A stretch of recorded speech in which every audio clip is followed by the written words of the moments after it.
প্রভুর অমৃত কথায় সুস্বাগতম। সকলের চরণে আমার কোটি কোটি প্রণাম। বাঞ্ছা কল্পতরুভ্যশ্চ কৃপা সিন্ধুভ্যেব চ পতিতানাং পাবনাং বৈষ্ণবেভ্যো নমো বিষ্ণুপাদায় কৃষ্ণপৃষ্ঠায় ভূতলে শ্রীমতী জয়পতাকা স্বামী নামে নমো আচার্য পদায় নিতাই কৃপা প্রদায়িনে গৌর কথা ধামোদয় নগর প্রমোদায় পতিত পাবন গুরু মহারাজ কি জয়। হরে কৃষ্ণ। তো গত রবিবার ক্লাসে কারা কারা ছিলেন একটা হাত তুলুন। আজকে কারা কারা এসেছেন যেটা গত রবিবার ছিলেন হাত তুলুন বড় করে। আচ্ছা ঠিক আছে। তো গত রবিবার যারা যারা ছিলেন তাদেরকে কিছু প্রশ্ন করবো, উত্তর দেওয়ার চেষ্টা করবেন যারা আগের দিন ক্লাসে ছিলেন। তো বলুন, এই গ্রন্থের রচয়িতা কে? হাত তুলবেন, শুধু হাত তুলবেন। আচ্ছা এদিকে কেউ নাই তো? এইদিকে সবকে সামনে আসতে বলে। আর কেউ আছে? কেউ নেই? সবার সামনে আসুন, রোহিতের সামনে চলে আসুন। আমি দেখতে পাচ্ছি না। হ্যাঁ, কে পারবে? বড় করে হাত তুলুন, বড় করে। শুধু দেখতে চাই কে কে পারবে না, মানে তারা পড়ে আসছে না। ঠিক আছে, আপনি বলুন। কৃষ্ণ কবিদাস। শ্রীকৃষ্ণ। কেউ বলবেন না প্লিজ, বলুন। হাত নামিয়ে দিন, বলুন। শ্রীকৃষ্ণ কবিদাস। ঠিক আছে, আপনি চেষ্টা করেছেন, ধন্যবাদ, ভালো। আপনি বলুন। শ্রী কৃষ্ণদাস কবিরাজ গোস্বামী। বলুন মাতাজি। হ্যাঁ, সবাই শ্রীল বলবেন, ঠিক আছে। শ্রীল কৃষ্ণদাস কবিরাজ গোস্বামী এই গ্রন্থের রচয়িতা। তার বাবার নাম কি? কে কে পারেন হাত তুলুন। আপনি বলুন। ভগীরথ। আর মায়ের নাম আপনি বলুন। সুনন্দা দেবী। আচ্ছা, ওনার জন্ম কোন জায়গায়? এই কজনই শুধু পড়াশোনা করছে। আপনি বলুন। আপনি অল্প অল্প হাত তুলছেন, পারবো না নাকি ট্রাই করবো? হ্যাঁ, ওই জন্য ভুলে গেছিল, হাত তুলছিলেন। হ্যাঁ বলুন। ঝিমুনা। আপনি বলুন। নৈহাটি। হ্যাঁ, ঝিমুলিকা। ঝিমুটি। ঝিমুলি কেন বলছে? ঝিমুটি। ঝিমুলি ভক্তরা আসেনি আজকে? নৈহাটিতে। ওনার ভাইয়ের নাম কি বলুন? শ্যামদাস। কৃষ্ণদাস শ্যামদাস। দয়া করে আপনাদের কাছে অনুরোধ, যারা ক্লাস করবেন খাতা পেন নিয়ে আসবেন, কারণ আগের দিন তো অল্প অল্প আলোচনা, আজকে দেখবেন খাতা কলম না নিয়ে আসলে ক্লাস মানে ক্লাসের মতো করতে হবে। এটা শ্রবণ করবেন, কিন্তু এটা কলিযুগ, তো কলিযুগ লক্ষণ কি? একটুতেই ভুলে যাবেন, আর বাড়ি গিয়ে 7 দিন পরে এসে কিছুই মনে থাকবে না। ওই জন্য খাতা কলম আনাটা যারা সিরিয়াস স্টুডেন্ট দরকার। আর আমি জানি আপনারা সবাই সিরিয়াস, তার খাতা পেন সবাই কাছে রাখবেন। গতকাল আমরা এই চৈতন্য চরিতামৃতের গ্রন্থ বলতে গিয়ে বলেছিলাম আদিলীলা, মধ্যলীলা, অন্তলীলা। মধ্যলীলা কি আলোচনা রয়েছে আপনি বলুন। সন্ন্যাস লীলার পরে, তাই তো? এটা ঠিক না ভুল? আপনি বলুন।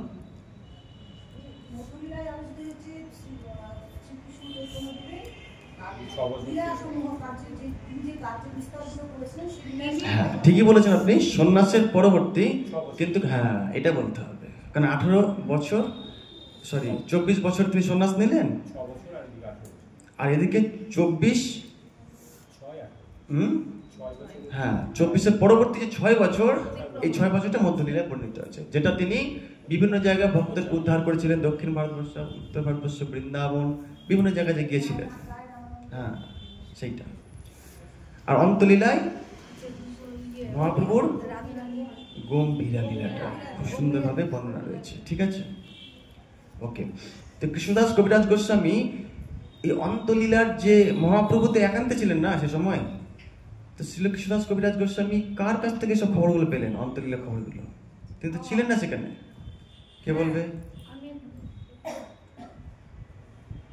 বলুন আপনি। রঘুনাথ দাস শ্রী রঘুনাথ দাস গোস্বামী। হ্যাঁ, ওনার যে গুরুদেব শ্রী কৃষ্ণদাস কবিরাজ গোস্বামীর গুরুদেব কে? রঘুনাথ দাস গোস্বামী। তো শ্রী রঘুনাথ দাস গোস্বামী তিনি কোথা থেকে জানলেন? তিনি তো সেখানে ছিলেন না, বলুন। হ্যাঁ, ওনার যে গার্ডিয়ান ছিলেন, যারা কাউন্সিলর, যারা ছিলেন, মহাপ্রভু শ্রী রঘুনাথ দাস গোস্বামীকে দিয়েছিলেন কার হাতে? স্বরূপ দামোদর গোস্বামীর হাতে। এই স্বরূপ দামোদর গোস্বামী কে ছিলেন প্রকৃতপক্ষে? বিশাখা সখী। আর রঘুনাথ দাস গোস্বামী রতি মঞ্জুরি। তো মঞ্জুরিকে সখীর আন্ডারে দেবে মহাপ্রভু স্বয়ং ভগবান, বলেছিলাম ক্লাসে। তো রঘুনাথ দাস গোস্বামী এভাবে স্বরূপ দামোদর গোস্বামীর কাছ থেকে একটু শ্রবণ করেছিলেন। হ্যাঁ, আর রায় রামানন্দ তিনি ছিলেন কে? ললিতা সখী। হ্যাঁ, ললিতা বিশাখা সবসময় মহাপ্রভুর সঙ্গে থাকতেন। কে? রায় রামানন্দ আর স্বরূপ দামোদর। রূপমঞ্জুরি। ঠিক আছে, এইভাবে আমরা দেখেছিলাম এই আদি লীলাতে টোটাল কতগুলো অধ্যায় রয়েছে? 17টা অধ্যায়। ভেরি গুড, টোটাল 17টা অধ্যায় রয়েছে। এগুলো আলোচনা করেছিলাম, সব সব লিখে রাখবেন এগুলো। কারণ গীতা তো ছোট্ট গ্রন্থ, গীতা বলতে পারে এটা পুকুর আর এটা একটা সমুদ্র। দেখবেন শুরু করলে বুঝতে পারবেন কোথায় যে হারিয়ে যাবেন। এখন তো কেবল বিচে আছেন আপনারা, জলেও নামেননি। যাই 5-6 মাস যাক, কোথায় যে হারিয়ে যাবেন তখন এপার ওপার কিছু দেখতে পাবেন না, বুঝতে পারছি। এই জন্য আগে থেকে এগুলো মাথায় রাখবেন। তো এই অধ্যায়ে এই আদি লীলাতে কয়টা অধ্যায় রয়েছে? 17টি অধ্যায়। তার মধ্যে প্রথম অধ্যায় শুরু হয়ে গেছে অলরেডি। 5 না 6টা শ্লোক হয়েছিল না? 4টা শ্লোক হয়েছিল, ঠিক আছে। তো এই 17টি অধ্যায়ের মধ্যে কোন অধ্যায় থেকে ভগবানের লীলা শুরু হয়েছে কে বলতে পারবে? সব বলেছিলাম এগুলো।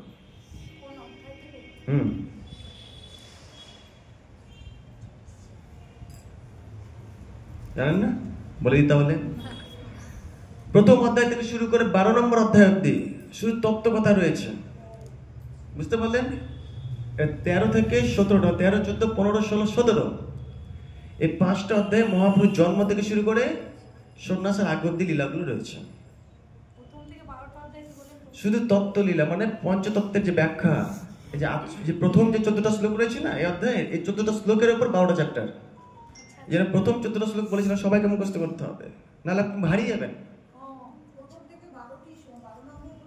প্রথম অধ্যায় থেকে 12 নম্বর অধ্যায় অব্দি তত্ত্ব কথাগুলো রয়েছে। নিত্যানন্দ তত্ত্ব, মহাপ্রভু তত্ত্ব, অদ্বৈত তত্ত্ব, ভক্ত তত্ত্ব, শ্রীবাস তত্ত্ব, বুঝতে পারছেন ব্যাপারগুলো?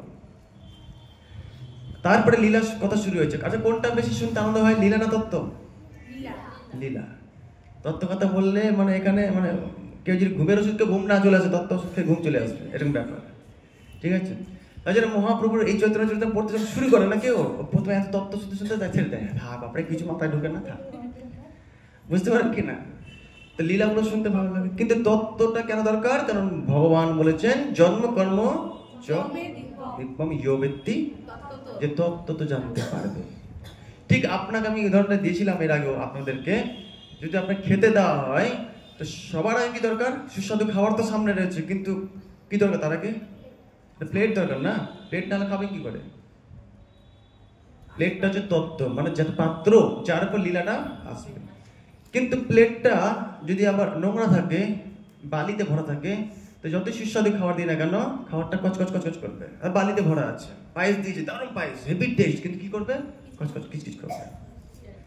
ঠিক গৌর লীলা, হরি কথা, যে বাইরে বাইরে যে আলোচনা হয় না, মহাপ্রভু লীলা, রাধারানীর কথা, কত লীলা হয়, এগুলো কি লীলা কথা? মানে পায়েস, শুনতে খুব ভালো লাগে। কিন্তু হৃদয়টা যদি ভক্ত যদি হয়, সে খুব ভালো করে আস্বাদন করতে পারবে। আর ভক্ত না হলে ঠিক আস্বাদন করতে পারবে না, বোরিং লাগবে, কারণ ওই কিচিচ করছে। ওই যে আজকে আগে তত্ত্ব কথা শুনে হৃদয়কে কি করতে হবে? পরিষ্কার করতে হবে, বুঝে গেল? তাই তত্ত্ব কথা অবশ্যই আমাদেরকে দরকার, তারপর লীলাতে প্রবেশ করা উচিত। তো প্রথম যে অধ্যায় তার নাম কি? প্রথম অধ্যায়ের নাম কি? প্রথম অধ্যায়ের নাম গুরবাদি মঙ্গল চরণ।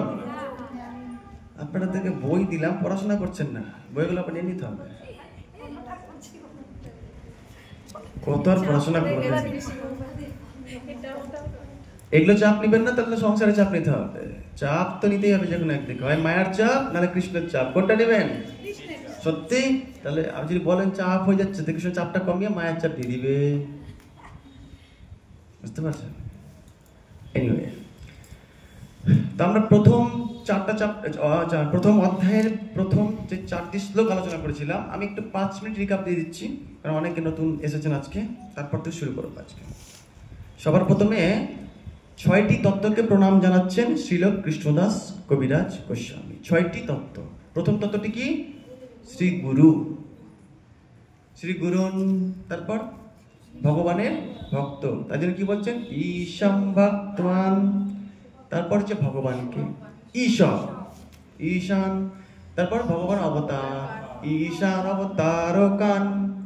তারপর ভগবানের প্রকাশ, তৎ প্রকাশ চ, এবং তার শক্তি, তৎ শক্তি, যাকে আমরা শ্রীকৃষ্ণ চৈতন্য বলে আখ্যা করি, সংজ্ঞাকাম।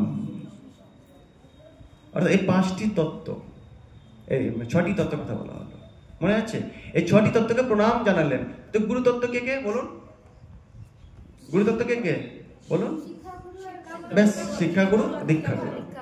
এটা উদাহরণ আমি অনেক এক্সপ্লেন করেছিলাম এটাকে নিয়ে, মানে এটা নিয়ে অনেকটাই, প্রায় 80% ক্লাস ছিল আমাদের। সবার প্রথমে কাকে প্রণাম? গুরুদেবকে প্রণাম করতেই হবে, গুরুদেবের কৃপা ছাড়া সম্ভব না। তারপরে কাকে প্রণাম জানালেন? ভগবানের ভক্তকে।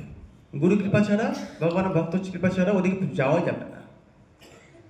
তাই আমরা ভক্তি জীবন এগোতে গেলে সমস্ত ভক্তের সঙ্গে কি করতে হবে? ভালো ব্যবহার, ভালো আচরণ এবং ভালো কি মনোভাব রাখা উচিত। উনি আপনাকে পছন্দ নাও করতে পারেন, কিন্তু আপনি সবসময় কি প্রথমে বন্দনা করি কি সবার চরণ, বৃন্দাবনবাসী যত বৈষ্ণবের গণ, সবার সকলের, সবাইকে বন্দনা করছেন। তো ভক্তের এরকম মনোভাব থাকা উচিত।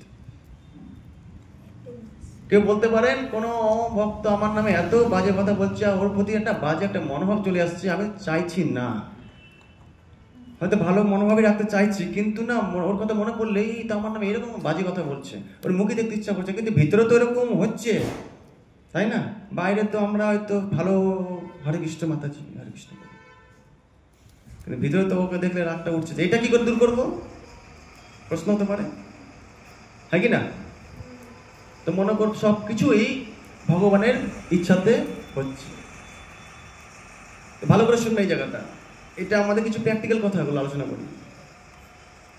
যখন আমাদের কেউ কিছু অপমান করবে, আমাদের নামে নিন্দা করবে, এটা আপনার জন্য দুর্ভাগ্য না সৌভাগ্য? অনেক সৌভাগ্য।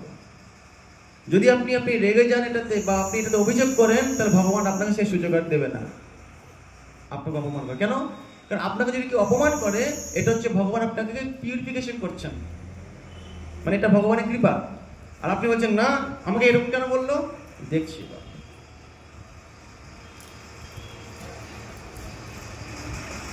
সবাই দিকে ধ্যান দিন। হ্যাঁ, এই দরজাটাকে লাগিয়ে দিন না, এখন যখন ভগবান খুলবে 4টার সময় তখন খুলবেন, কারণ এখন তো ভগবান একদম লাগিয়ে দিন। গাড়ি ব্যাক করুন, আপনি ধীরে রাখুন। হ্যাঁ হ্যাঁ, 4টার সময় খুলবে, ভগবান যখন খুলবে তখন হালকা একটু ফাঁকা রাখবে, যাতে আপনাদের অন্ধকার হচ্ছে, তবে আলো জ্বালানো। হ্যাঁ, কি বলছিলাম, কি বিষয় বলছিলাম? ভগবান আমাদেরকে কি করছেন? পিউরিফাই করছেন। আচ্ছা, যখন আপনি কাউকে পিউরিফাই করেন, ভালো করে শুনবেন, একটা বাসনকে পরিষ্কার করবেন, তাহলে কি করতে হবে? আপনি কি নরম নরম আদর করবেন না? কি করবেন? তুলো দিয়ে ঘুষবেন, স্কচ ব্রাইট দিয়ে। যত খসখস হবে পরিষ্কার তত সুন্দর হবে। যত আদর করবেন তত নোংরাটা থেকে যাবে। আমাদেরকে কি অপমান করাচ্ছে ভগবান, তা আমাকে ভগবান কি দেওয়া উচিত? ধন্যবাদ ভগবান, থ্যাংক ইউ কৃষ্ণ।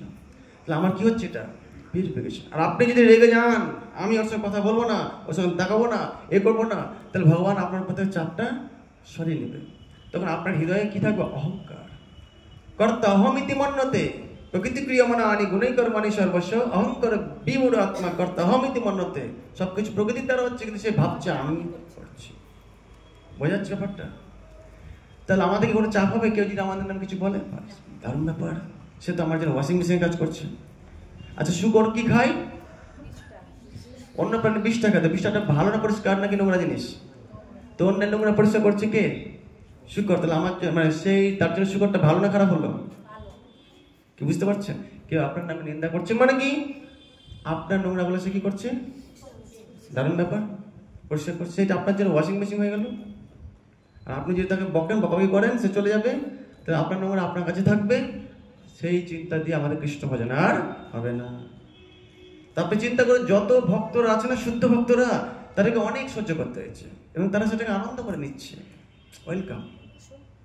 তাই জন্য গুরুদেবের কাছে আমরা এগুলো প্রার্থনা করছি না গুরুদেব কবে 3 তলা বাড়ি হবে, একটা ফ্ল্যাট হবে, একটা বাড়ি হবে, কিছু হবে। গুরুদেব কি প্রার্থনা করছি? গুরুদেব কৃপা বিন্দু দিয়া করো দাসের তিনা বেকার। ফার্স্ট প্রার্থনা, কারণ এটাই আমাদের বেসমেন্ট। এখানে যদি না থাকতে পারি, বাকি ভক্তির আমাদের বিল্ডিং এর টলমলা টলমলা করবে। যদি তৃণাপেক্ষা অতিহীন না থাকে, যদি আমরা তৃণাপেক্ষা তিনের মধ্যে থাকতে পারি, তাহলে আমাদের ভক্তির বেসমেন্ট স্ট্রং।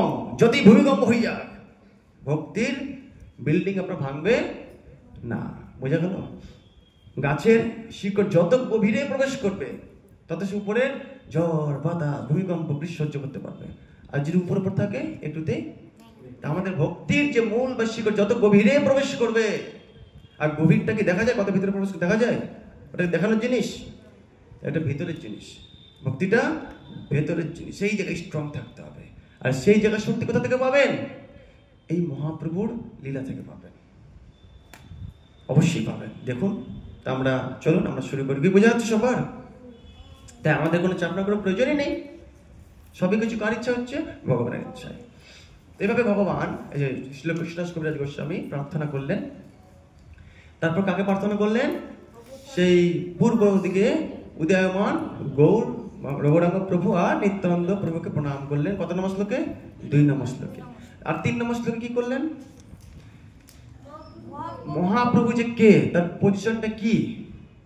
ব্রহ্ম, পরমাত্মা, ভগবান সবকিছু কার অংশ? সব মহাপ্রভু থেকে এসছে, তাই তো? আর 4 নম্বর শ্লোকে মহাপ্রভু যে জগতে আসলেন তার বাহ্যিক কারণ বললেন। মহাপ্রভু এই জগতে এসেছেন তার 2টি কারণ, একটা বাহ্যিক কারণ আর বাইরের একটা আভ্যন্তরীণ কারণ। তো 4 নম্বর শ্লোকে কোন কারণ বলা হলো? বাহ্যিক কারণ বলা হলো। বোঝা গেল?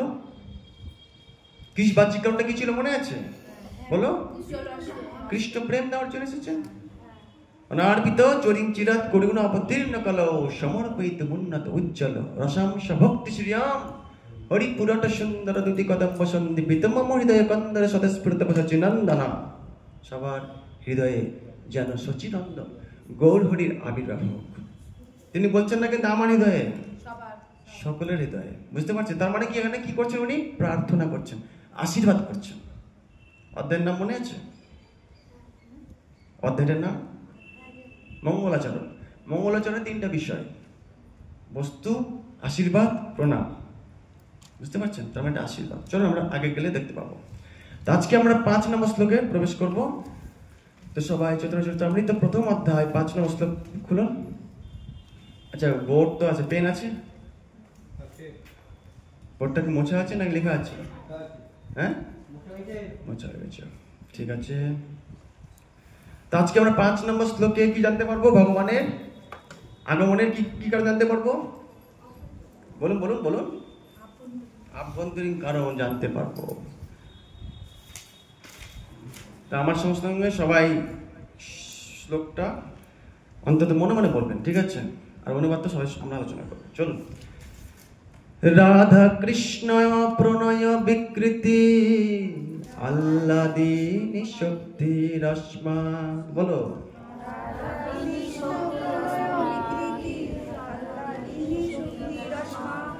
এক আত্মা অপি ভুবি পুরা দেহ বেদঙ্গত।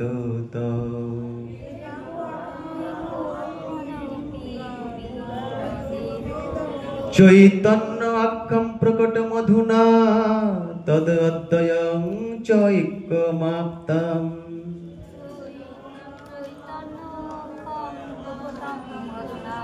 রাধা ভাবদ্যুতি সুবলিতং নৌমি কৃষ্ণ স্বরূপম।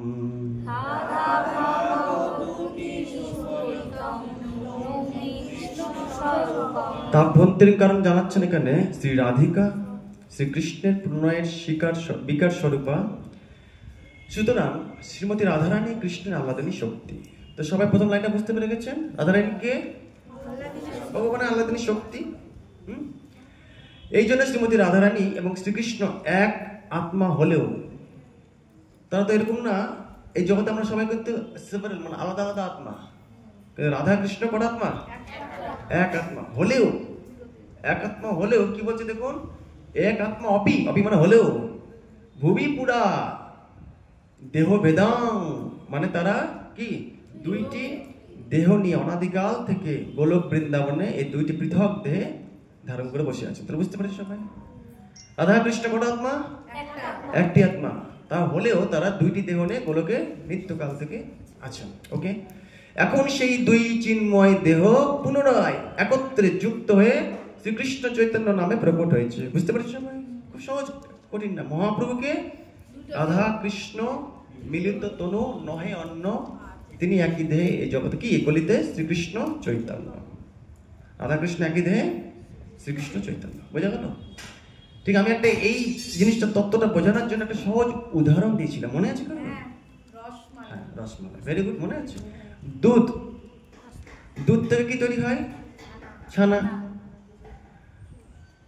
ছানা মানে ছানার মিষ্টি, মানে রসগোল্লা, বুঝতে পারছেন? আর দুধ মানে দুধ। দুধটা থেকে কৃষ্ণ, দুধ থেকে ছানা হলো, তারই অংশকে রাধারানী। রাধা কৃষ্ণ কি একই তো না? একই তত্ত্ব তো। দুটোকে যখন একসঙ্গে রাখা হচ্ছে রসমালাই, সেই রসমালাইটাকে গৌরাঙ্গ মহাপ্রভু। বোঝা গেল? ওটা টেস্টি খেতে, দুধ না মিষ্টি না রসমালাই?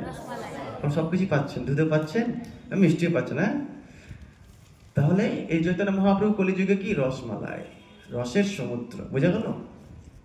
আর তিনি আমাদেরকে দিয়েছেন রসের সিন্ধু, যার নাম ভক্তি রস অমৃত সিন্ধু। আহ্লাদিনী শক্তি, আহ্লাদ মানে আনন্দ। যিনি ভগবানকে সবসময়ের জন্য আনন্দ প্রদান করেন, একমাত্র কে? নিঃসন্দেহে ভগবানকে আনন্দ প্রদান কে করেন? তার জন্য আমি কি বলছি? নমস্তে নরসিংহায় প্রহ্লাদ আনন্দ দাইনে, মানে আহ্লাদ দাইনে, প্রহ্লাদ আহ্লাদ দাইনে। যিনি ভক্ত প্রহ্লাদ, ভগবান নরসিংহদেবকে কি দিচ্ছেন? আহ্লাদ মানে আনন্দ প্রদান করছেন। কৃষ্ণকে কি আনন্দ প্রদান করছেন? রাধারানী। তাই রাধারানী হচ্ছেন আহ্লাদিনী শক্তি। বোঝা গেল? ক্লিয়ার হচ্ছে সব? বোঝা? তাহলে এখানে আমরা শ্রীমতী রাধারানীর এই ভাব ও কান্তিযুক্ত শ্রীকৃষ্ণ স্বরূপ শ্রীকৃষ্ণ চৈতন্য মহাপ্রভুকে আমি প্রণতি নিবেদন করছি, কারণ এই চ্যাপ্টারটা একটু প্রণাম বন্দনা। তাহলে এই শ্লোকে মহাপ্রভুর তত্ত্ব কথা বলল। মহাপ্রভুকে রাধাকৃষ্ণের মিলিত তনু এই কলিযুগে আমাদের কাছে শ্রীকৃষ্ণ চৈতন্য হয়ে এসেছেন, যাকে আমি প্রণাম করছি। বুঝতে পারলেন সবাই? খুব সহজ। আর আগের শ্লোকে কি বললেন? মহাপ্রভু কে ছিলেন? পরম তত্ত্ব, পরমাত্মা, ব্রহ্ম, ভগবান সবই মহাপ্রভু থেকে। বুঝা গেল ব্যাপারটা? এবার আমরা জানবো মহাপ্রভু কেন এসেছেন, তার বাহ্যিক কারণটা বলবেন। তার আগে তিনি হারিয়ে যাচ্ছি কেন আমি, কোথায় পদে বলে চলে যাচ্ছে পেজ করে। কত নম্বর শ্লোকে ছিলাম? এবার 6 হবে।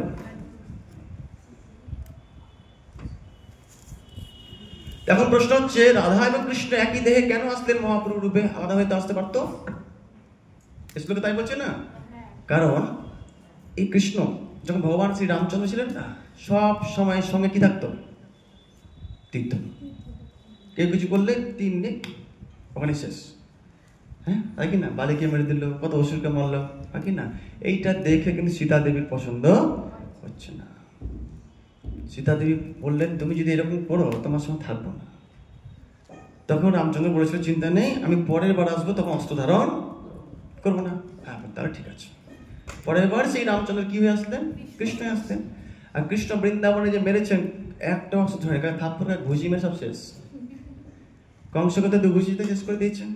যত অসুর এসছে সব কোনো অস্ত্র ধারণ বৃন্দাবনে করেননি। কিন্তু রাধারানী খুব চিন্তায় পড়ে গেলেন। আবার বলছেন, আপনি তো বলেছিলেন যে কাউকে মারবেন। আমি যে ওই মারবো না তো বলিনি, আমি বলছি অস্ত্র ধারণ করবো না, যে এখানে সমস্যা, তাহলে এক কাজ করতে হবে, এর ভিতরে আমাকে ঢুকতে হবে, তাহলে কাউকে মারবে না।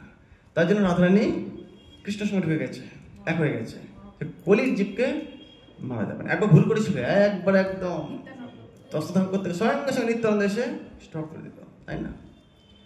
কারণ এই জগতে, এই কলি যুগেতে অসুরদেরকে যে বধ করতে হবে, তার জন্য অস্ত্র কি?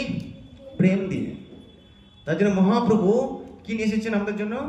প্রেম, প্রেমাস্ত্র।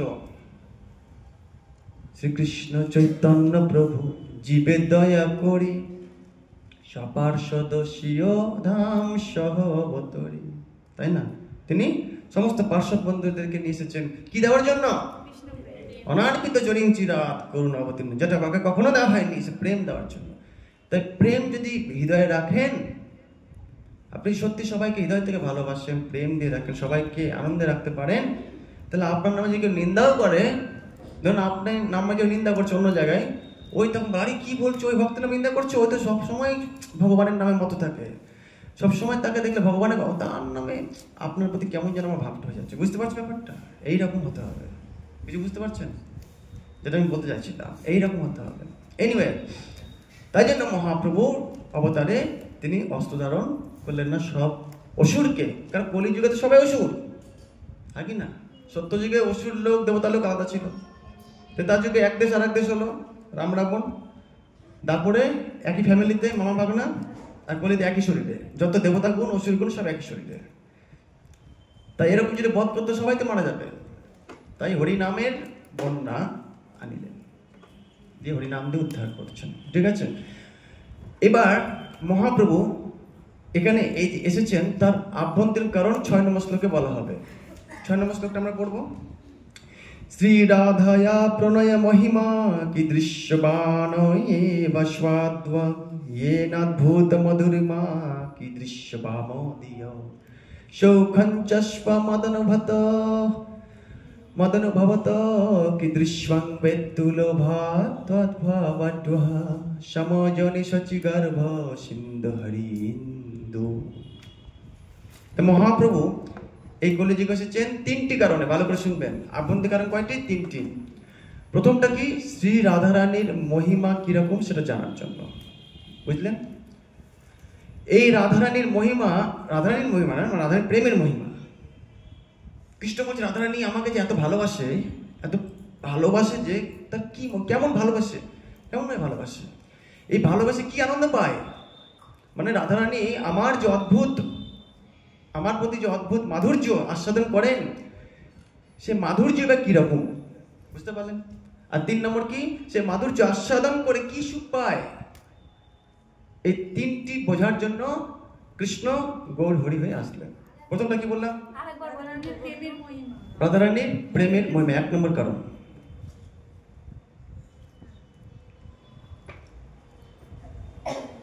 2 নম্বর কারণ কি বললাম? রাধারানী কৃষ্ণের মধ্যে কি মাধুর্য সেটা আস্বাদন করতে এসেছিলেন। একবারে লিখুন রাধারানী, কমা দিয়ে লিখুন কৃষ্ণের মাধুর্য আস্বাদন করতে এসেছেন। 1 নম্বর কি বললাম? রাধারানীর প্রেমের মহিমা। 2 নম্বর কৃষ্ণের যে মাধুর্য সেটা আস্বাদন করার জন্য। 3 নম্বর লিখুন এই মাধুর্য আস্বাদনে কি সুখ, সে সুখ অনুভব করার জন্য।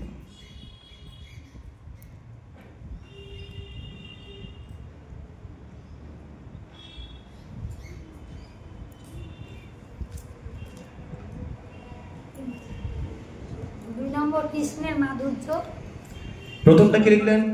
রাধারানীর প্রেমের মহিমা। 2 নম্বর কৃষ্ণের মাধুর্য আস্বাদন। 3 নম্বর এই মাধুর্য আস্বাদনে কি সুখ, সেইটা অনুভব করার জন্য। বোঝা গেল? এটা কি কারণ আমরা জানাচ্ছি? এগুলো আভ্যন্তরীণ কারণ। আর বাহ্যিক কারণটা কি ছিল? প্রভু লাইট গুলো জ্বালিয়ে যেত, ওদিকে অন্ধকার লাগছে, ফ্যান কি চালাবে হালকা করে, একদম লাগবে না তো? লাগবে?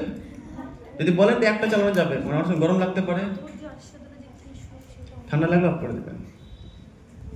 লাইট একটু জ্বালান,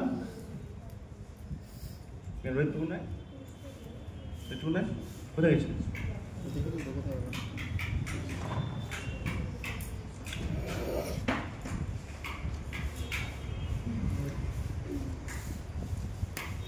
পেন আছে? সবাই বুঝতে পারলেন? ফ্যান চালানোটা লাইট, ওখানে লাইট সুইচ আছে। তাহলে অনুবাদটা পড়ুন এবার সবাই, নিজে নিজে বই থাকলে অনুবাদটা পড়ুন। শ্রী রাধার প্রেমের মহিমা কি রকম, বুঝতে পারলেন? ওই প্রেমের দ্বারা শ্রী রাধা আমার যে অদ্ভুত মাধুর্য আস্বাদন করেন, সে মাধুর্য বা কিরকম, বুঝতে পারলেন? এবং আমার মাধুর্য আস্বাদন করে শ্রী রাধারানী যে সুখ আস্বাদন করেন বা অনুভব করেন, সে সুখ বা কিরকম, এই সমস্ত বিষয়ে লোক জন্মানোর ফলে রাধা ভাবযুক্ত হয়ে শ্রীকৃষ্ণচন্দ্র শচী গর্ভ সিন্ধুতে আবির্ভূত হয়েছেন। শচী গর্ভ মানে শচী মায়ের গর্ভে আবির্ভূত হলেন। বোঝা গেল সবাই? খুব সহজ, ক্লিয়ার? এই প্রশ্নগুলো কিন্তু পরের দিন ধরবো এসেই, আর যখন পরীক্ষা হবে এই প্রশ্নগুলি আসবে, ওই জন্য ভালো করে আপনারা লিখিত ভাবে সবকিছু রাখবেন। যারা লিখতে পারছেন না, কারণ ছবি তুলে নিয়ে যাবেন, পরে নোট করে নেবেন, ঠিক আছে? যদি সত্যিভাবে এই ক্লাসগুলো করতে চান যাবে, তাহলে আনন্দ পাবেন। তাহলে 1 থেকে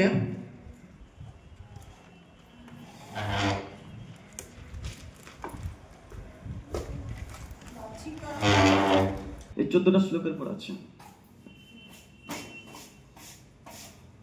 1 নম্বর যে শ্লোক, এখানে 6টি তত্ত্ব নিয়ে আলোচনা হয়েছে। কে কে? 1 হচ্ছে গুরুদেব, 2 নম্বর হচ্ছে ভক্ত, 3 নম্বর হচ্ছে ভগবান, 4 নম্বর হচ্ছে অবতার, তারপর শক্তি,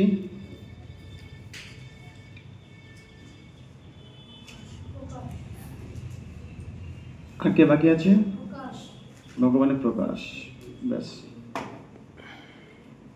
এই 6টি তত্ত্ব নিয়ে প্রথম শ্লোক।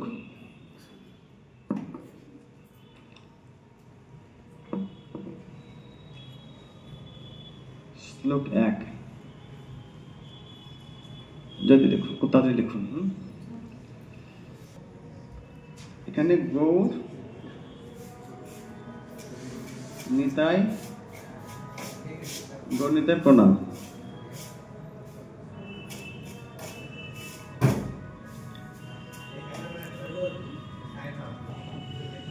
শ্লোক 3 থেকে 6,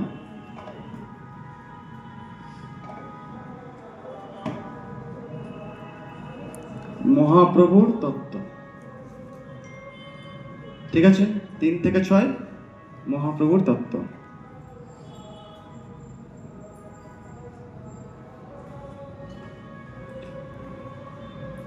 7 থেকে 11, 7 থেকে 11 হচ্ছে নিত্যানন্দ প্রভু তত্ত্ব। নিত্যানন্দ তত্ত্ব আছে। এবার তো কোথায় যাবো? 12 থেকে 13 অদ্বৈত আচার্য, অদ্বৈত আচার্য তত্ত্ব। আর লাস্ট 14 নম্বর শ্লোক পঞ্চতত্ত্ব। 14টি শ্লোকে এটা সবসময় মাথায় রাখতে হবে। এটা যদি ভুলে যান, চৈতন্য চরিতামৃত গ্রন্থের ভিতরে ঢুকতেই পারবেন না। তাই এটা আগে লিখুন, মাথায় মুখস্থ করুন।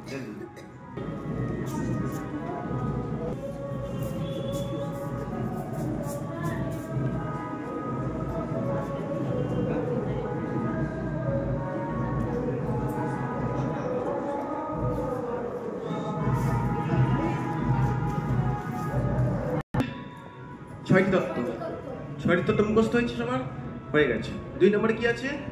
গৌর নিতাইয়ের বন্দনা। 3 নম্বরে কি আছে? মহাপ্রভুর তত্ত্ব। এই 3 নম্বর থেকে 6 নম্বর যে মহাপ্রভুর তত্ত্ব আছে,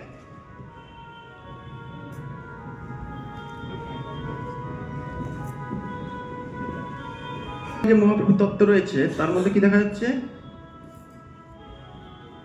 3 নম্বরে মহাপ্রভুর কি পজিশন, মানে অবস্থান, মানে ব্রহ্ম, পরমাত্মা আর ভগবান। আর 4 নম্বরে কি বাহ্যিক কারণ, অবতারের বাহ্যিক কারণ, অবতারের বাহ্যিক কারণ। আর 5 আর 6 কি আছে বলুন বলুন? আভ্যন্তরীণ কারণ। বুঝতে পারলো সবাই? আভ্যন্তরীণ কারণ। এই নোটসটা ভালো করে মাথায় রাখবেন, কি বিষয়টা আছে, সাবজেক্টটা। ওকে, পরের দিন কিন্তু আমি ধরবো কোন শ্লোকে কি আছে।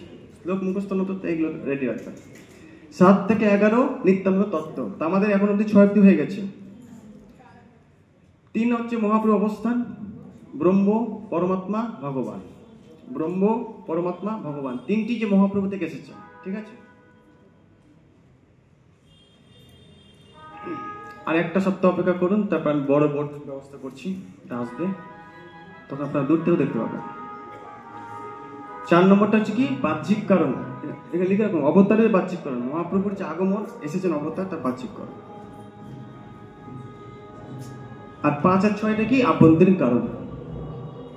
বাহ্যিক কারণটা কি অনর্পিত চরিঞ্চিরা, আর এটা ওই যে 3টি লিখলাম, যে রাধারানীর প্রেমের মহিমা, আর রাধারানী কৃষ্ণের যে মাধুর্য আস্বাদন, আর মাধুর্য আস্বাদন করে কি সুখ, এটা হচ্ছে আভ্যন্তরীণ কারণ। ক্লিয়ার? আর এটা হচ্ছে কৃষ্ণ প্রেম, বাহ্যিক কারণটা হচ্ছে কৃষ্ণ প্রেম বিতরণের জন্য। সবার খুব ক্লিয়ার হচ্ছে তো? হ্যাঁ, এর 7 থেকে 11 নিত্যানন্দ তত্ত্ব আমরা এখন শ্লোকগুলো পড়বো। আমি একটু বলে দিই, তাহলে পড়তে সুবিধা হবে। হ্যাঁ, শেষ, এটাও শেষ। আমি পেন নিয়ে এসেছেন প্রভু, দীক্ষা গুরু, দীক্ষা গুরু। ভগবান মানে ভগবান স্বয়ং কৃষ্ণ।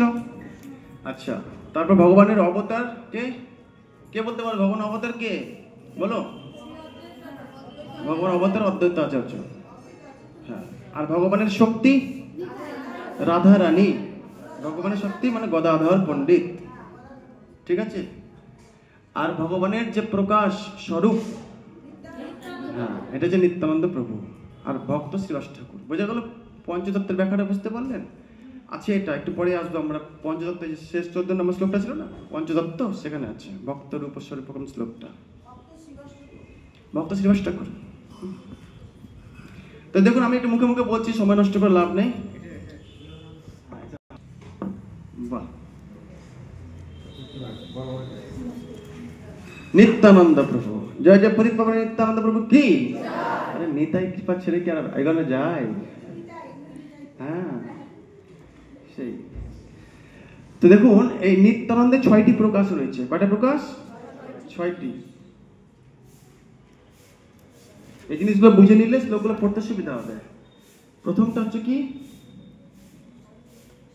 সংকর্ষণ।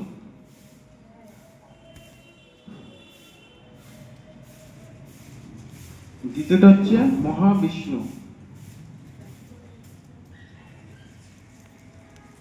তৃতীয়টা হচ্ছে গর্ভদক্ষায় বিষ্ণু।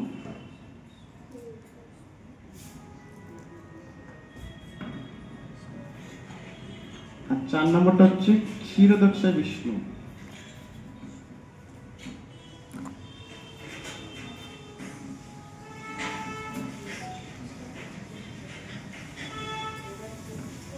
আর 5 নম্বরটা আমি এখানে লিখে দিলাম, শেষনাগ, অনন্ত, অনন্ত দেব। এই নিত্যানন্দ প্রভু 6টি তত্ত্ব রয়েছে।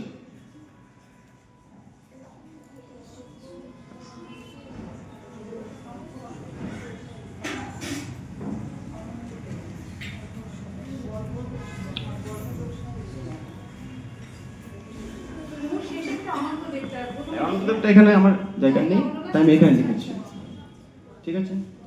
সংকর্ষণ, মহাবিষ্ণু, গর্ভদক্ষায় বিষ্ণু, ক্ষীরদক্ষায় বিষ্ণু, অনন্তদেব।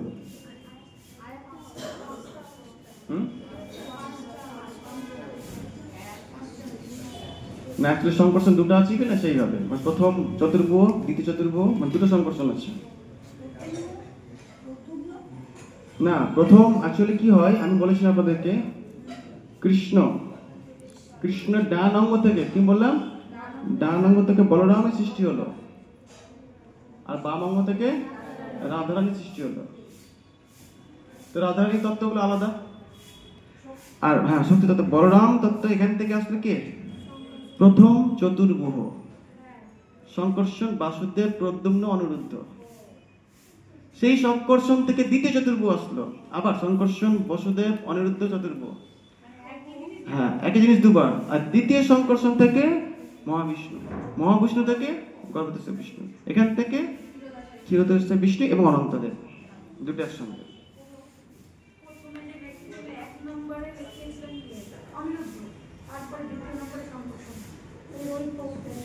হ্যাঁ আমি তো বললামই তো, প্রথম চতুর্ভুজ যেটা বলরাম থেকে আসছে, এখানে লিখছি প্রথম চতুর্ভুজ। চারটা ভুজ কি কি বলুন? হ্যাঁ অনিরুদ্ধ, সংকর্ষণ, প্রদ্যুম্ন আর বাসুদেব, নট বসুদেব কৃষ্ণের পিতা। এটা প্রথম চতুর্ভুজ, ভালো করে শুনুন। এবার এই সংকর্ষণ থেকে সৃষ্টি হলো কি, আবার এরকম দ্বিতীয় চতুর্ভুজ।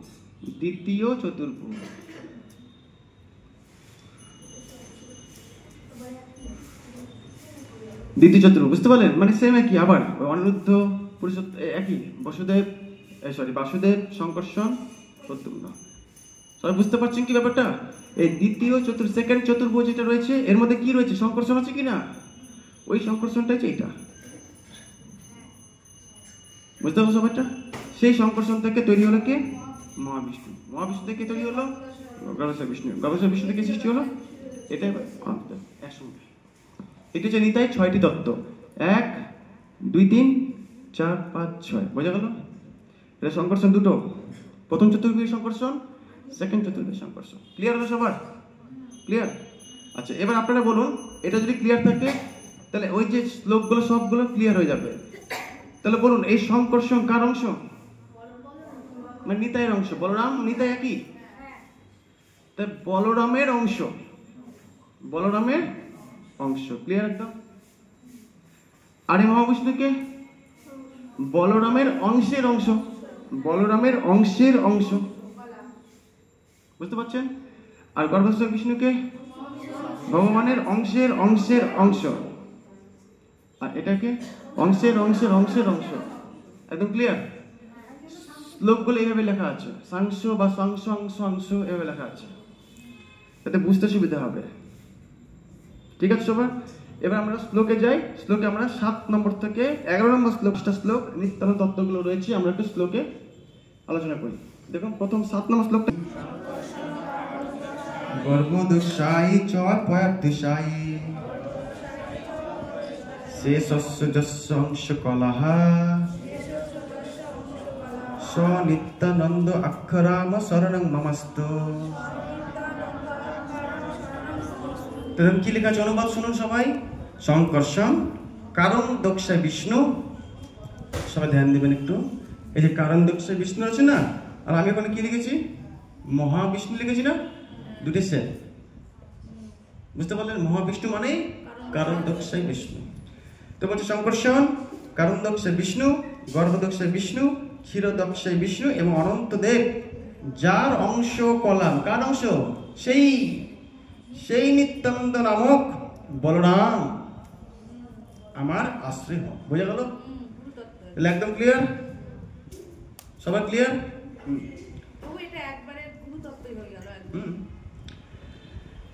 তাহলে দেখুন ভগবান বিষ্ণুকে সপ্ত কৃষ্ণ করে বলরাম, মানে তারই অংশ। কৃষ্ণ তো কোথায়? আর সাধারণ মানুষ তাহলে কত দূরে আছে? সাধারণ মানুষ বলছে বিষ্ণু থেকে কৃষ্ণ, তাহলে কোথায় পড়ে আছে? বলছে নারায়ণ থেকে কৃষ্ণ সৃষ্টি হয়েছে, অথচ কৃষ্ণ থেকে বলরাম থেকে সংকর্ষণ, তার থেকে সংকর্ষণ, তার থেকে এগুলো করে আর বলছে কিনা কৃষ্ণ থেকে, নারায়ণ থেকে কৃষ্ণর সৃষ্টি হয়েছে। তাহলে এটা এই জন্য তত্ত্ব ব্যাপারগুলো বুঝতে হয়। একই সেই হ্যাঁ হ্যাঁ, কিন্তু এই তত্ত্ব তো বুঝতে হবে, বুঝা। মহাপ্রভু তার লীলা তো এরকম প্রমাণ দেখিয়েছেন। নিঃসন্দেহে প্রণাম মন্ত্র আমরা জানি, কেশব ধৃত নরহরি রূপ, লেখা থাকতো বিষ্ণু ধৃত নরহরি, তাই লেখা আছে কি কেশব মানে কার নাম? সব তো কৃষ্ণ থেকে আসছে না এগুলো। কেশব ধৃত ধারণ করেছে নরহরি রূপ, বুঝা গেল? আচ্ছা প্রভু, আপনি একবার আমাদেরকে বলেছিলেন যে ওই যে রাসলীলা যখন ভঙ্গ হয়েছিল তখন বিষ্ণু রূপ দেখিয়েছিল, আর সব গোপীরা বুঝতে পেরে গেছিল যে এটা কৃষ্ণ নয় বিষ্ণু। প্রশ্নটা কি? ওই যে কৃষ্ণর অংশ যে বিষ্ণু, সেটাতে প্রমাণ হয়ে গেছিল। আর কোন শ্লোকে চলুন। মায়াতীতে ব্যাপী বৈকুণ্ঠ লোকে পুনর্সৈজে শ্রী চতুর্ভুহ মধ্যে রূপং যশ। আচ্ছা এক মিনিট, এই পেনের ক্যাপটা ঢুকো তো, শুকিয়ে বাবার। হ্যাঁ, রূপং যশোদ্ভূতি সংকর্ষণাক্ষং,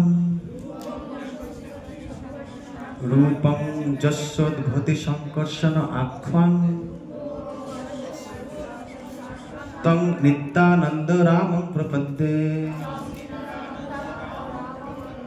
চলুন এবার প্রথমে কি আছে দেখুন তো সবার। প্রথমে নিত্যানন্দের যে প্রকাশ, প্রথমে কি আছে জোরে বলুন সবাই, আরো জোরে। এই সংকর্ষণের কথাই শ্লোকে রয়েছে। এই সংকর্ষণ কোথা থেকে এসছে? প্রথম চতুর্ভুজ। চলুন অনুবাদটা বলুন। মায়াতীত সর্বব্যাপক বৈকুণ্ঠ লোকে বাসুদেব, সংকর্ষণ, প্রদ্যুম্ন এবং অনিরুদ্ধ, এই পূর্ণ ঐশ্বর্য সমন্বিত চতুর্বিহের মধ্যে যিনি সংকর্ষণ রূপে বিরাজমান, সেই নিত্যানন্দ স্বরূপ বলরামের শ্রী চরণ কমলে। বুঝে গেছে সবার? একদম ক্লিয়ার? তাহলে এটা হওয়ার জন্য শ্লোকগুলো সুবিধা হচ্ছে বুঝতে।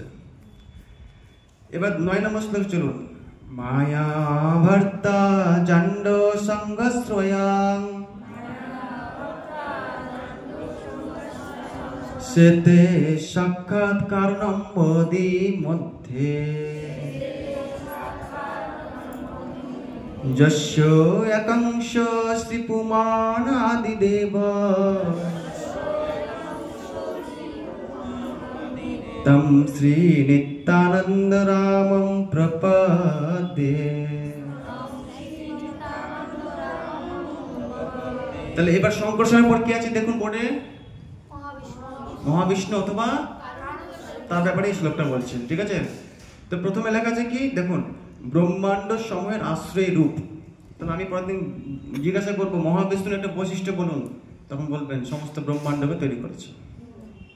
তারপরে যেখানে মহাবিষ্ণু লিখে রেখেছেন খাতার মধ্যে ব্র্যাকেটে লিখে রাখুন ব্রহ্মাণ্ডের উৎস, মহাবিষ্ণুর নিচে লিখে রাখুন ব্রহ্মাণ্ডের উৎস, ব্যাস ব্র্যাকেটে ছোট ছোট করে লিখে রাখুন, ঠিক আছে?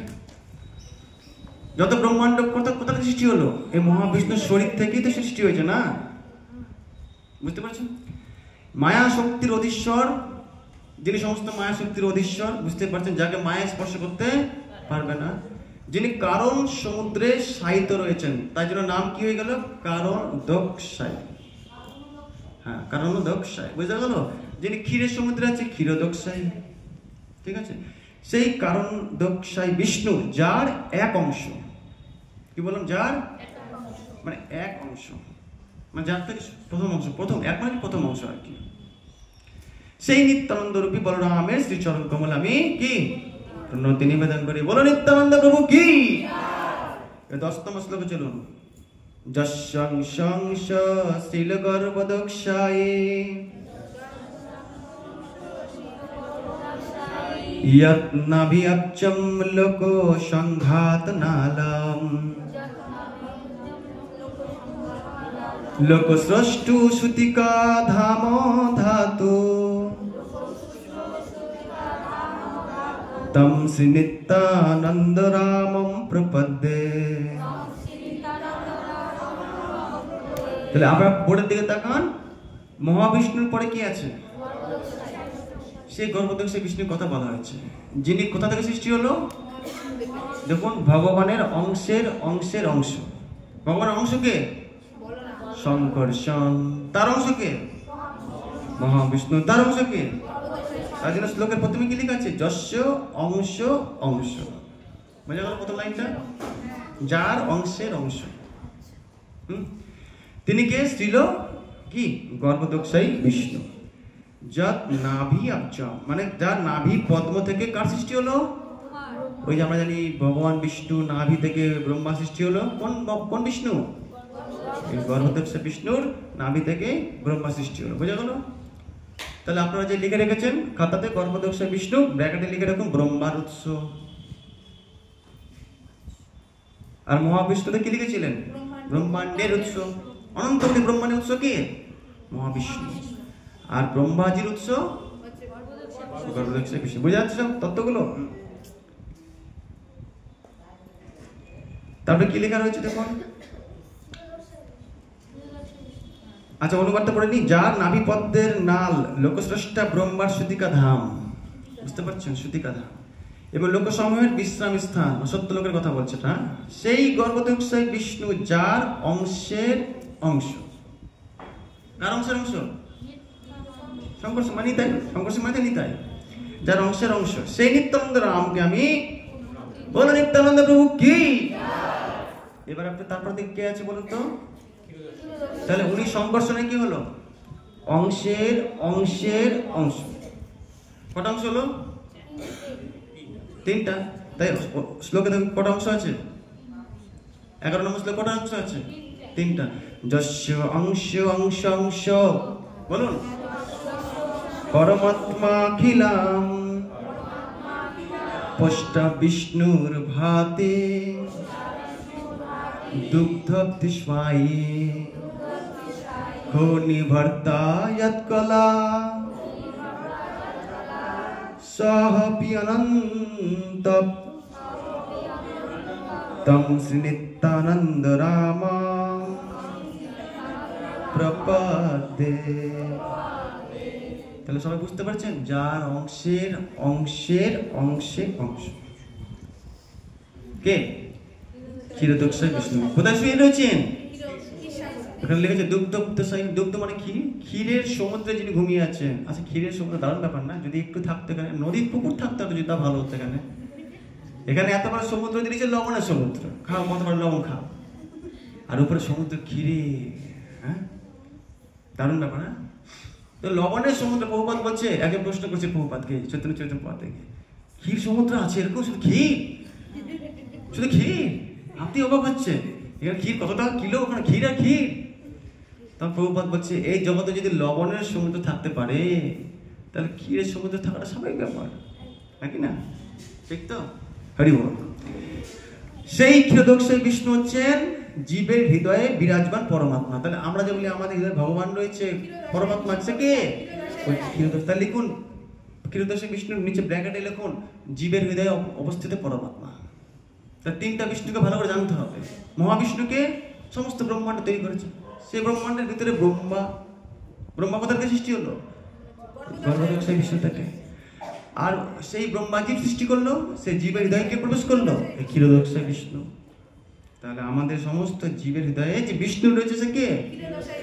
সে কিন্তু কৃষ্ণ কি না?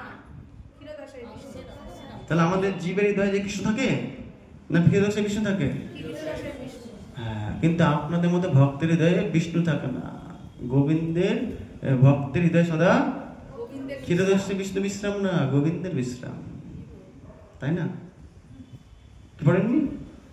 এবারও করুণা করো বৈষ্ণব গোসাই। তাই না? এই যে সেই শ্লোকটা রয়েছে। হ্যাঁ, তোমার হৃদয় সদা গোবিন্দের বিশ্রাম, গোবিন্দ কহে বৈষ্ণব মম পরাণ। এই কথাটার তত্ত্বটা আলোচনা করতে গিয়ে বলছে, একজন প্রশ্ন করেছে, হ্যাঁ ভক্তের হৃদয়ে কৃষ্ণ নিজে আছে আর বাকি সব জীবের হৃদয়ে ক্ষীরদক্ষায়ী বিষ্ণু আছে, কেন কেন? তখন বলছেন প্রভুপাদ একটা গল্প শোনাচ্ছেন। এখনকার দিনে প্রভুপাদ বলছে, সব স্বামীর চাকরি করে, স্ত্রী চাকরি করে, বাইরে তারা থাকে, একটা বাচ্চা হয়েছে, কি করবে, সময় পাচ্ছে না দেখার, ওই জন্য একটা কাজের মাসি রেখে দিয়েছে। তো ওকে সবসময় খাওয়া দাওয়া কে করায়? কাজের মাসি। খেলাধুলা কে করে? কাজের মাসি। ঘুরতে কে নিয়ে যায়? কাজের মাসি। আর রাত্রিবেলা মা বাবা একটু আসে, তখন মা বাবার কাছে থাকে। সারাদিন সে কাকে দেখতে পাই? তা সারাদিন দেখভাল কে করছে?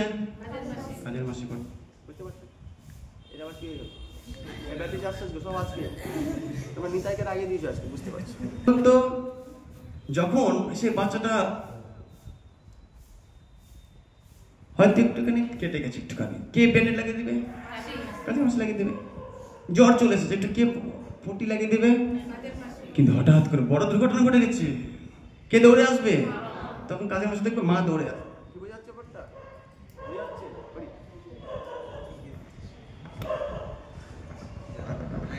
বুঝতে পারছো সবাই? ঠিক এখানে উদাহরণ দিচ্ছেন ক্ষীরোদস্যু বিষ্ণু, যিনি আমাদের পালন করছেন, পালনের দায়িত্ব দিয়েছে কে? যিনি পালন কর্তা। ঠিক আমরা যে মাসিটাকে রেখেছিলাম ক্ষীরোদস্যু বিষ্ণু,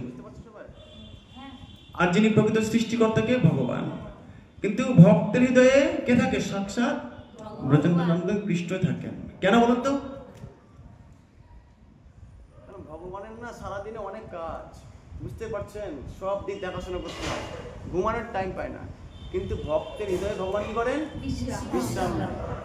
আপনি যখন বিশ্রাম করবেন, তো বিশ্রাম করতে গিয়ে যদি চারিদিকে এত আওয়াজ হয়, ঘুমাবে আপনার? বলুন তো। ভক্তের হৃদয়ে কামের আওয়াজ নেই, ক্রোধের আওয়াজ নেই, লোভের আওয়াজ নেই, মদ মোহ মৎসর্যের কোনো আওয়াজ নেই। আনন্দে গোবিন্দ কি করেন? বিশ্রাম নেন। কিন্তু আমরা ভক্ত হয়েছি, তিলকমালা কাম ক্রোধ লোভ মদ মোহ মৎসর্য এগুলো রাখছি। হরি হরি হরি হরি হরি হরে কৃষ্ণ হরে কৃষ্ণ। কি বলছিলাম? তাহলে সবাই বুঝতে পারলেন এই তত্ত্বগুলো? নিত্যানন্দ তত্ত্ব সবাই ক্লিয়ার? হ্যাঁ কি না? হ্যাঁ সবাই ক্লিয়ার তো? 5 নম্বর কি আছে? আমরা কত নম্বর শ্লোক লাস্ট করলাম?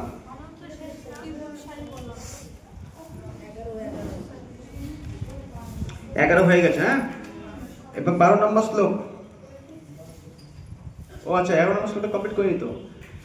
তো যার অংশের অংশের অংশ হচ্ছে ক্ষীর সমুদ্রে সাহিত্য ক্ষীরোদস্যু বিষ্ণু।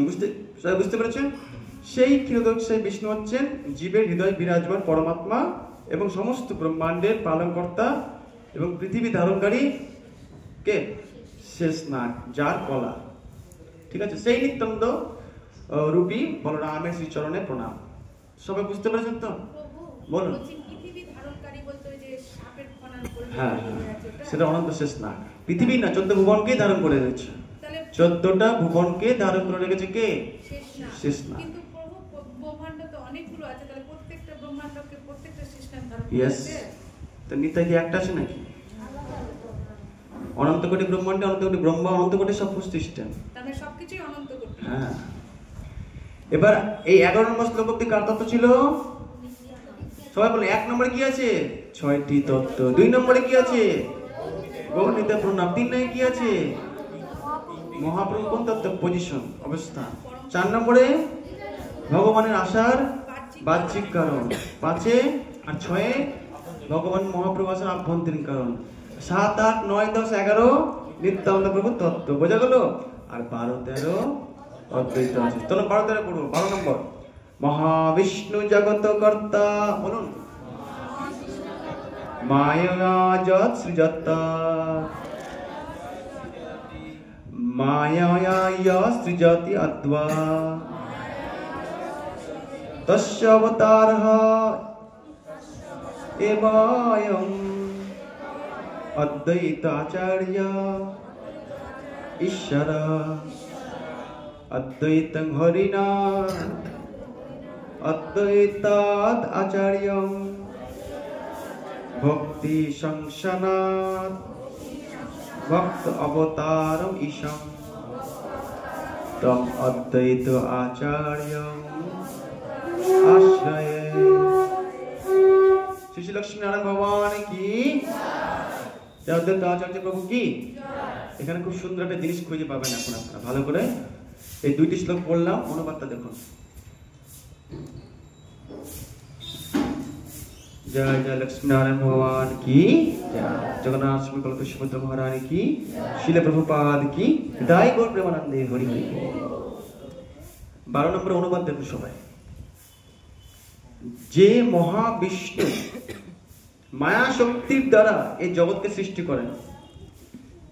তিনি জড় জগতের সৃষ্টিকর্তা। কার কথা বলছেন? বিষ্ণুর কথা বলছেন।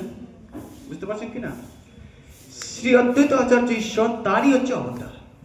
কার? বিষ্ণুর অবতার, মহাবিষ্ণু। হ্যাঁ বলুন। হ্যাঁ, মহাবিষ্ণু এবং শিব এক শরীরে অদ্বৈত আচার্য হচ্ছে। বুঝতে পারলেন? লীলাটা জানেন না আপনারা কেন হলো? আমি আগে বলেছিলাম কারো বাড়িতে, আপনারা ছিলেন অনেক ভক্তরা, ITI মোডে, সেখানে বলেছিলাম। যাই হোক, পরে বলবো একসময় কি করে শিবজি আর মহাবিষ্ণু এক শরীরে আসতেন। ও অদ্বৈতের পুরো জন্মতে লীলাটা রয়েছে, খুব দারুণ আছে। এই সামনে অদ্বৈত সপ্তাহ রয়েছে, অদ্বৈত মহাপ্রভুর অদ্বৈত আচার্য আবির্ভাব তিথি রয়েছে, সেদিন অন্তত জানাবো, না তো অনেক টাইম লেগে যাবে। অদ্বৈত আচার্যকে মহাবিষ্ণু এবং শিবের একত্রে। হ্যাঁ, কিন্তু ভালো করে দেখুন কি লেখা আছে এখানে, লাইনটা খুব গুরুত্বপূর্ণ। কবিরাজ গোস্বামী যেটা বলছেন, প্রথম লাইনে কিন্তু ভগবানের কথা বলছেন, যে মহাবিষ্ণু মায়া শক্তির দ্বারা জগৎ সৃষ্টি করেন। হ্যাঁ, তিনি জড় জগতের কে? কার কথা বলছে? কার কথা বলছে? মহাবিষ্ণু, তারই হচ্ছে অবতার। কে? অদ্বৈত আচার্য। বুঝতে পারছেন সবাই? সব বুঝতে পারছেন? তারপরের লাইনে কি বলছে? এই অদ্বৈত আচার্যের নামকরণের নাম কারণটা কি? অদ্বৈত কেন নাম হলো? আচ্ছা, অদ্বৈত মানে কি? দ্বৈত মানে দুই, দ্বৈত মানে এক। কি বলছি না? দ্বৈত মানে কি? আর অদ্বৈত মানে বলছে শ্রী হরি এবং অদ্বৈত আচার্য, মানে ভগবান এবং অদ্বৈত আচার্যের মধ্যে কোনো পার্থক্য নেই। ওই জন্য নাম কি হয়ে গেল? যার দুই নেই, এক, অদ্বৈত। চলো অনুবাদটা করুন। ভগবান শ্রী হরি থেকে অভিন্ন তত্ত্ব বলে তার নাম কি? অদ্বৈত। তাহলে ভগবান শ্রী বিষ্ণুর তত্ত্ব যেটা রয়েছে, অদ্বৈতের মধ্যে একই তত্ত্ব রয়েছে। দুধের মধ্যে যে তত্ত্ব রয়েছে, ক্ষীরের মধ্যে একই তত্ত্বই রয়েছে। ওই জন্য আমরা অদ্বৈত আচার্যের চরণে তুলসী প্রদান করি। প্রশ্ন তো অদ্বৈত আচার্যকে দিচ্ছি আর রাধারানীকে দিচ্ছি না, অরাধারকে দিচ্ছি না, প্রশ্ন তো পারে না। শ্রীবাস ঠাকুরকে দিচ্ছি না, কারণ তত্ত্বগত তারা বিষ্ণু তত্ত্ব নয়, তারা জীব তত্ত্বে পড়ে যাচ্ছে। বুঝতে পারছেন? চলুন, সেই ভক্ত অবতার অদ্বৈত আচার্য ঈশ্বরকে আমি প্রণাম করি। বুঝতে পেরেছেন? কঠিন লাগছে তো? অদ্বৈত আচার্যের ব্যাপারে দুটি প্রশ্ন আপনাদের কাছে আসতে পারে। এক হচ্ছে অদ্বৈত আচার্যের নামের কারণ কি বলবেন? কি এক? ভগবানের থেকে অভিন্ন কি তত্ত্ব। এই ওয়ার্ডটা মেনশন করতে হয়, তত্ত্ব না লিখে ভুল। তত্ত্বগত ভাবে এক, মহাবিষ্ণুই অদ্বৈত আচার্য না, তত্ত্বগত ভাবে এক, অবতার তার অংশ। বুঝতে পারছো সবাই? মাতাজি বুঝতে পারছেন তো? কি কনফিউশন হচ্ছে? বলুন।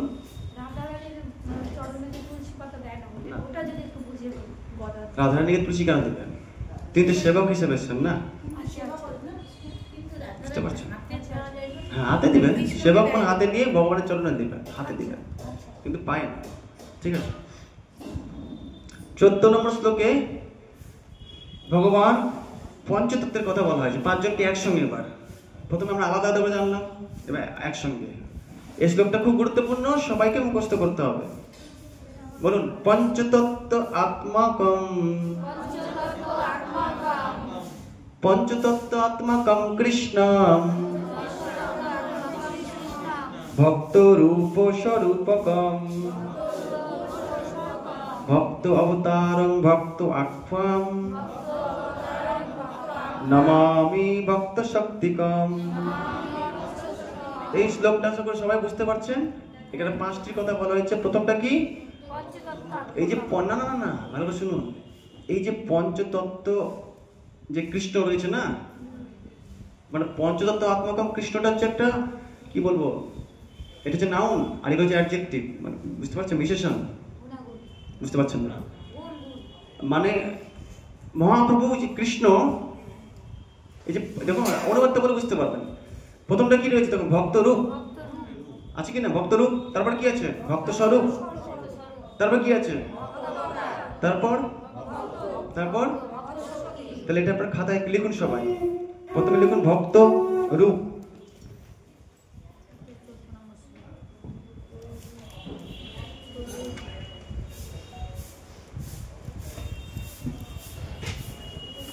পেনটা বই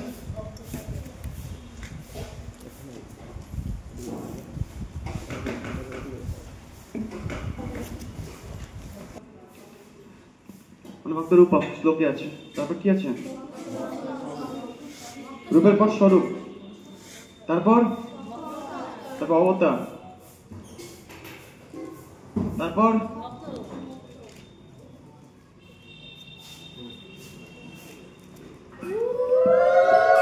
জয় শ্রী প্রভুপাদ কি জয়। তারপর তারপর ভক্ত শক্তি।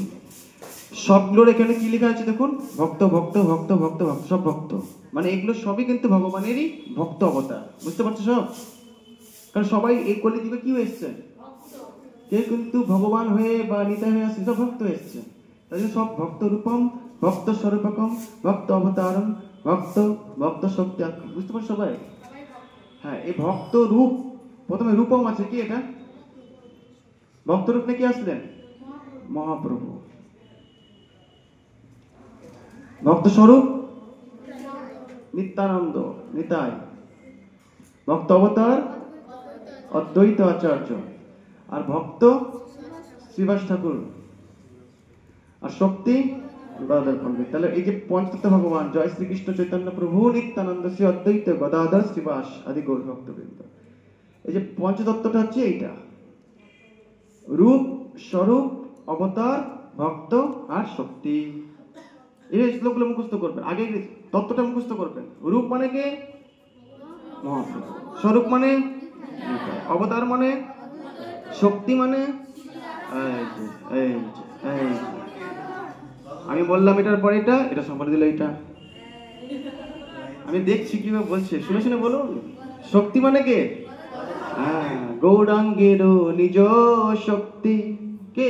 পণ্ডিত গদাধর শ্রীনিবাস হরিদাস মোরে কৃপা করো। বোঝা গেল সবাই? এইভাবে পঞ্চতত্ত্বের প্রণাম জানাচ্ছেন। তাহলে এই শ্লোকটা সবাই আশা করি পার ছিল তো।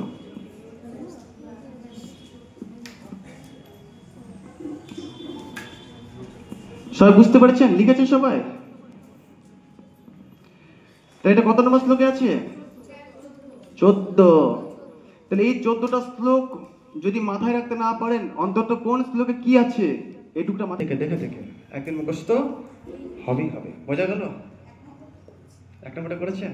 আচ্ছা, 1 আর 4 দিয়েছিলাম, সবই করতে হবে, তবে হবে পাবো সুন্দর পা। ঠিক আছে? তো যাই হোক, এই 1 নম্বর তাহলে কি আছে সবাই বলুন, জলদি বলুন। ভগবানের 6টি তত্ত্ব। 2 এ কি আছে? গৌরনীতা প্রণাম। 3 এ কি আছে? 4 এ আভ্যন্তরীণ বাহ্যিক কারণ। আর 5 এ 6 এ আভ্যন্তরীণ কারণ। 5 6 7 8 9 10 11 সব নিতাই তত্ত্ব। 12 13 14। বোঝা গেল? বোঝা গেল সবার? শ্লোকে সবাই কি শুনছেন? এদিকে সবাই বলে হরে কৃষ্ণ।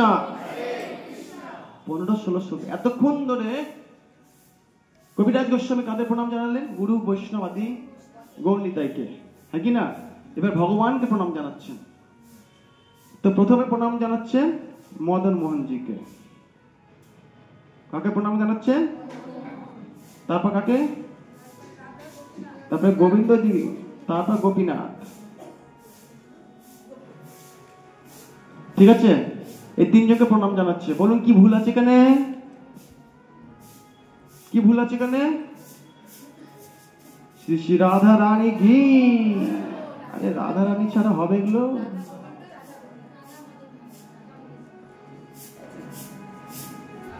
রাধা ছাড়া কৃষ্ণ আধা। বুঝতে পারছেন? রাধা ছাড়া কৃষ্ণ কি আধা। তো 15 নম্বর শ্লোকে মদন মোহনকে প্রণাম, 16 নম্বর শ্লোকে গোবিন্দজিকে প্রণাম, 17 নম্বর শ্লোকে গোপীনাথজিকে প্রণাম। এবার ভালো করে শুনুন। ভক্তির 3টে তত্ত্ব রয়েছে। কত তত্ত্ব? একটা হচ্ছে সম্বন্ধ তত্ত্ব, এগুলো নোট করুন। সম্বন্ধ তত্ত্ব, রিলেশন থিওরি। ভক্তির 3টা তত্ত্ব রয়েছে: সম্বন্ধ তত্ত্ব, অভিধেয় তত্ত্ব আর প্রয়োজন তত্ত্ব।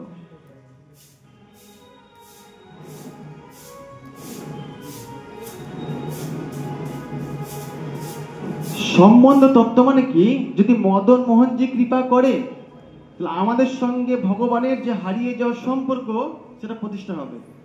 তাই জন্য রাধা মদন মোহনজির কৃপা সবার আগে দরকার। তবে আমাদের এখানে কি হয়, কৃষ্ণের সঙ্গে কি হয় বলুন বলুন? হ্যাঁ, কৃষ্ণের সঙ্গে জীবের সম্পর্ক প্রতিষ্ঠা হয়, ঠিক আছে। আর অভিধেয় তত্ত্বতে কি হয়? অভিধেয় ভগবানের সেবা লাভ করতে পারবেন। রাধা গোবিন্দের যদি আপনি কৃপা পান তাহলে ভগবানের সেবা লাভ করতে পারবো, ভগবানের সেবা লাভ। আর গোপীনাথ জি যদি কৃপা পান তাহলে শেষে কৃষ্ণ প্রেম লাভ করতে পারবো, যেটা আমাদের কি, যেটা আমাদের ভক্তির প্রয়োজন। প্রয়োজন কেন করছি ভক্তিটা? এদের দরকার কিনা এটা? যে কোনো কিছুতে দেখবেন এই তিন তত্ত্ব লুকে রয়েছে। আপনি পড়াশোনা করছেন তাহলে প্রথমে টিচারের সঙ্গে কি কথা রাখতে হবে, কি রাখতে হবে? সম্বন্ধেই নাই, কে ক্লাস দেবে জানি না, চিনি না, তাহলে ভালো লাগবে না। একটা সম্পর্ক হলে ভালো লাগবে, হ্যাঁ কি না? 2 নম্বর কি, সেখানে কিছু একটা অ্যাক্টিভিটিস থাকবে। তো উনি কিছু করাবে সেগুলো করতে হয়, যে আপনি করছেন বাড়িতে পড়াশোনা করছেন, এগুলো কি অভিধেয়। এটার পরে যে লাভ হবে, হ্যাঁ ভক্তিটা বাড়ছে আমার, এটা কি প্রয়োজন। বুঝতে পারছো সবাই? 3 বিগ্রহের 3টা রেজাল্ট। তাই 3 বিগ্রহকে 15, 16, 17তে প্রণাম জানাচ্ছেন কে? হ্যাঁ কি বলেন? বিষয়, হ্যাঁ এই যে আপনি ক্লাস করছেন এটা সেবা, একই জ্ঞান সেবা সবকিছু, ঠিক আছে। সেবা মানে কি, শ্রবণ কীর্তন স্মরণ বন্ধন নববিধা ভক্তি সব এর মধ্যে পড়ছে, বুঝতে পারছো? সেবা বিষয় যা যা আছে নববিধা ভক্তি সব এখানে পড়ছে, বুঝতে পারছি সবাই? কঠিন লাগছে কিছু? আর এর ফলে যারা পাবো কৃষ্ণ প্রেম বা ভক্তি, কৃষ্ণ প্রেম বা ভক্তি, ওই জন্য গোপীনাথ। চলো আমরা রাধা মদন মোহনজি প্রণাম মন্ত্র সবাই আমরা একসঙ্গে পাঠ করব। সবাই হাত জোর করুন, বলুন। তা আমরা এখন কার প্রণাম করবো? প্রথমে মদন মোহনজি। এই 3টে প্রণাম মন্ত্র আপনারা ধীরে ধীরে ধীরে ধীরে ধীরে ধীরে মুখস্থ করার চেষ্টা করবেন। হ্যাঁ, জয়তাং সুরত পঙ্গুর মম মতের গতে মত সর্বস্ব পদম ভজ রাধা মদন মোহন। অনুবাদটা দেখুন কি রয়েছে, জয়তাং সুরত পঙ্গুর মম মন্দে মতি, মানে বলছেন আমি কি পঙ্গু, আমার মতি মানে আমার মাইন্ডটা কেমন খারাপ বাজে, হ্যাঁ এই অবস্থায় যারা আমার একমাত্র গতি কে, শ্রী রাধা মদন মোহন, তাদের কি হোক সেই পরম কৃপালু রাধা মদন মোহন কি হোক, বলো শ্রী শ্রী রাধা মদন মোহন জি কি। তো বৃন্দাবনের এই 3 বিগ্রহ অবশ্যই দর্শন করতে হয় গৌড়ীয় ভক্তদেরকে, বুঝতে পারছেন? আপনি কিছু দর্শন করুন না করুন, এই 3 বিগ্রহ আপনারা করেছেন না এবার? এই যে দেখা যাচ্ছে রাধা মদন মোহনজি, রাধা গোবিন্দজি আর গোপীনাথজি, বুঝতে পারছেন? 3টে দর্শন করেছেন। আর এই 3 বিগ্রহ, এই অরিজিনাল যেটা বিগ্রহ যেটা প্রথম থেকে ছিল সেটা কোথায় রয়েছে? রাজস্থানে রয়েছে। রাজস্থানেই আপনার মদন মোহনজি করলিতে রয়েছে, আর গোবিন্দজি গোপীনাথজি পাশাপাশি রয়েছে, বুঝতে পারছেন? সেটা আমি লীলা শুনেছিলাম। ওকে, তো আমরা এখন 16 নম্বর শ্লোকে রাধা গোবিন্দজি প্রণাম সবাই পাঠ করবো। সবাই হাত জোড় করুন। দিব্যাদ বৃন্দারণ্য কল্পদ্রুম মাধা শ্রীমৎ রত্নগার সিংহাসনস্থ শ্রীমদ রাধা শ্রীল গোবিন্দ দেব পৃষ্ঠদেবী সেবামন্ন স্মরামি। এই শ্লোকটার দিকে সবাই একটু লক্ষ্য করুন। দিব্য প্রথম কি আছে? দিব্য মানে বুঝতেই পারছেন। আর বৃন্দা, বৃন্দা মানে কি? বৃন্দা অরণ্য মানে বৃন্দা মানে বৃন্দা তুলসী, অরণ্য মানে বন, মানে বৃন্দা অরণ্য মানে কি? বৃন্দাবন।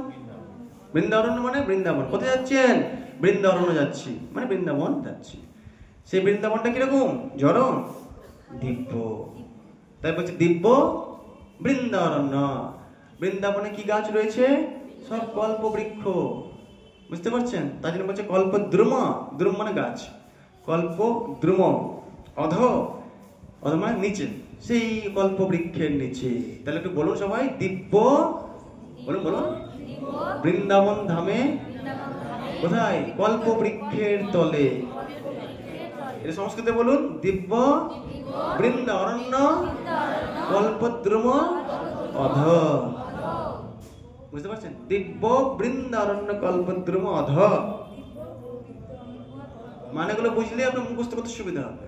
বোঝা যাচ্ছে ভাই? আচ্ছা, কি রয়েছে ওখানে? শ্রীমৎ রত্নগার সিংহাসনস্থ, মানে সেখানে রত্নার সিংহাসন রয়েছে। কি রয়েছে? হ্যাঁ, আর সেই সিংহাসনে কি রয়েছে? শ্রীমৎ রাধা শ্রীল গোবিন্দ দেব, মানে বহু বচন তো, দুজন আছে, দেব, শ্রীল গোবিন্দ দেব। ওকে, শ্রীমৎ রাধা শ্রীল গোবিন্দ দেব। আচ্ছা, তারা কি করছে? তারা তো বসে আছেন, কিন্তু তার পৃষ্ঠা লিভি, পৃষ্ঠা লিভি মানে কি? পৃষ্ঠা মানে পার্শ্ব, মানে সেবক, অন্তরঙ্গ সেবক। ভি মানে হচ্ছে দ্বারা। তিনি সবসময় সেবকের দ্বারা, পার্শ্বদের দ্বারা কি হচ্ছেন?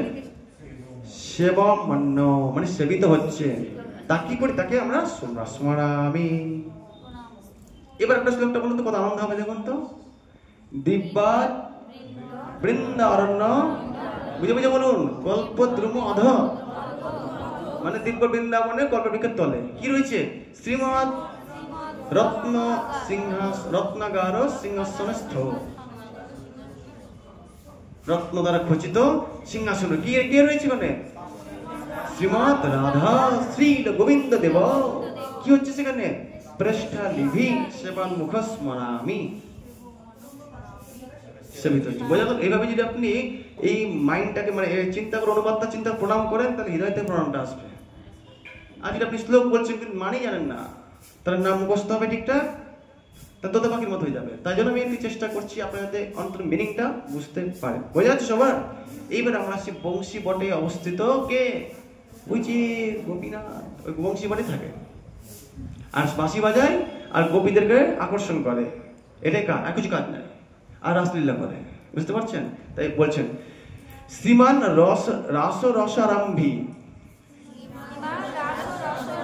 দেখুন, রাস রস আরম্ভ, রাসের যে রস সেটাকে শুরু করেছিল, পরম সুন্দর রাসের যে রস সেটা শুরু করেছিল কে? কে? সে কোথা থাকে? আগের জন কোথায় ছিল? আগের জন গোবিন্দ যে কোথায় ছিল? দিব্য অরণ্যে বৃন্দাবনে কল্পবৃক্ষের তলে। আর এই কথা বসে আছে বংশী বট তট স্থিত। বোঝা যাচ্ছে? শ্রীমান মানে পরম সুন্দর, শ্রী রাস রস আরম্ভী, যিনি রাস রস আরম্ভ করেছিল কে? কোথায়? বংশী বট তট স্থিত। এবার কি বলছে? কর্ষণ মানে আকর্ষণ করছে। কিসের দ্বারা? বেনু শনাই, বেনু মানে কি? তার বাঁশির দ্বারা আকর্ষণ করছেন। বুঝতে পারছেন? কাকে? গোপীদের। লেখা আছে কি? গোপী। কি লেখা আছে? হ্যাঁ, ওখানে গোপীর পাটে রেপ আছে না, ওটা সন্ধি করে গোপী হি, মানে গোপী হি মানে গোপীর গোপীনাথ। গোপী মানে অনেকগুলো গোপীদেরকে তিনি বাঁশি বাজিয়ে আকর্ষণ করছেন। সেই গোপীনাথকে কি করছে দেখুন, শ্রী অস্তু, তার মঙ্গল বিধান করুক, ন মানে আমাদের, আমাদের। বুঝতে পারছেন? তাহলে পূর্ণমন্ত্র কি হচ্ছে? শ্রীমান রাস রস আরম্ভী বংশী বট তটস্থিত কর্ষণ বেনু, হ্যাঁ, গোপী গোপীনাথ শ্রীয় অস্তি ন। বুঝা গেল? সবাই বলুন, শ্রীমান রাস রসারম্ভী বংশী বট তটস্থিত কর্ষণ বেনু শনয় গোপী গোপীনাথ শ্রিয় হস্তু নঃ। সেই রাস নৃত্যে প্রবর্তক বংশী বট তটস্থিত পরম সুন্দর শ্রী গোপীনাথ বেনু ধ্বনির দ্বারা গোপীগণকে কি করছেন? আকর্ষণ করছেন।